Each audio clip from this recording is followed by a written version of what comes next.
Virtually everyone knows the story of King David.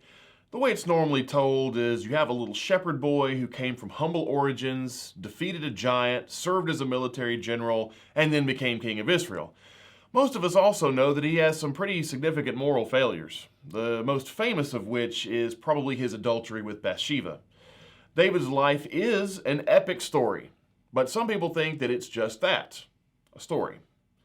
Well, critics of the Bible see the biblical David as someone similar to King Arthur, just a legendary king who probably was some kind of minor ruler if he existed at all. Well, we're going to look at one ancient artifact that helps to prove that David really lived. In our culture, we see a significant level of skepticism when it comes to all things biblical.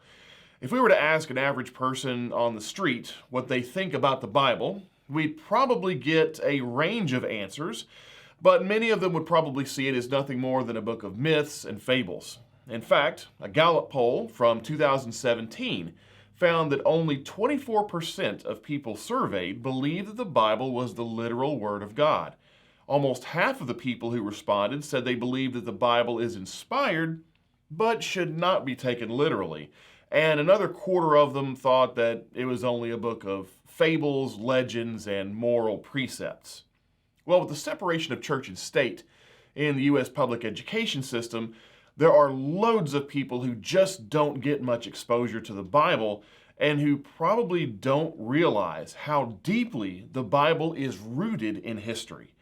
We see this connection between the two in an artifact known as the Tel Dan Stele. In the dig seasons of 1993 and 1994, archaeologists found 3 fragments of an ancient stone victory monument that originally included a reference to the historical David. These fragments were discovered at the biblical city of Dan in what is called a secondary context. They were part of the rubble that made up an ancient wall. But originally, they were part of a monument carved by an Aramean ruler named Hazael of Damascus. Although Hazael is mentioned several times in the Bible, his name has also been discovered in extra-biblical inscriptions like ancient records belonging to the Assyrian king Shalmaneser III. In the inscription, Hazael takes the credit for killing King Jehoram of Israel and Ahaziah of Judah. Now, the Bible doesn't record this and says that these 2 kings died by other means. But ancient kings were notorious for their inability to tell the truth, not unlike modern politicians. But part of the inscription is broken, so we're going to look at it in the original text and then look at the reconstruction of the text provided by modern scholars. The text in brackets has to be reconstructed because of damage to the inscription. But we're going to restore the broken portions so that it reads a little more smoothly. I killed Jehoram, son of Ahab, king of Israel, and I killed Ahaziah, or Ahaziah, son of Jehoram, king of the house of David. This restoration is what archaeologist Avraham Biran proposed in 1995 after the stele was discovered on his dig site. Many scholars have agreed with him. Now, we need to explain what the reference to the house of David means and what relevance it has to our look at the historical David. In the ancient Near East, the phrase house of X was a reference to a dynasty. Today, the word house can be used with a similar meaning because a house isn't just the physical structure in which a family lives.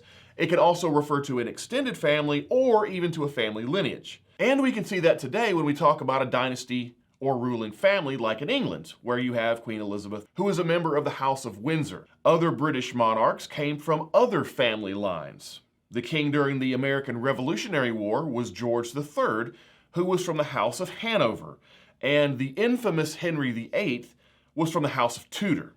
In the ancient Near East, a house was a ruling dynasty, typically named for the founder of that dynasty. And we've got lots of references to such houses in ancient records. For instance, we've got the House of Omri, and we see that mentioned in Assyrian sources because Omri was the founder of his dynasty. We can see that Assyrians referred to the northern kingdom in this way for almost 200 years. And we've got other examples of this as well. In northern Syria, the kingdom of Arpad was known as the House of Agusi, and the kingdom of Damascus was known as the house of Hazael. So, all of these rulers were historical figures, so it's pretty safe to assume that David was as well. Well, what this means is that when the Tel Dan Stele refers to the house of David, Hazael and the Arameans simply took it for granted that David was the historical founder of the Davidic dynasty. To them, this was a known fact. Well, Israeli archaeologist Yosef Garfinkel has said this: House of David means dynasty of David. So now we know that there was a guy called David and he had a dynasty. This is absolutely clear that David is not a mythological figure. And as far as we can tell, people in this period of time did not invent mythical founders of dynasties. They were real people who ruled their respective kingdoms. Unfortunately, it seems that those who oppose the historical David don't do so because of their view of the evidence. They do it because of their view of the Bible. But the Tel Dan Stele is very clear. It indicates that David was a real person who founded a real dynasty and governed a real kingdom.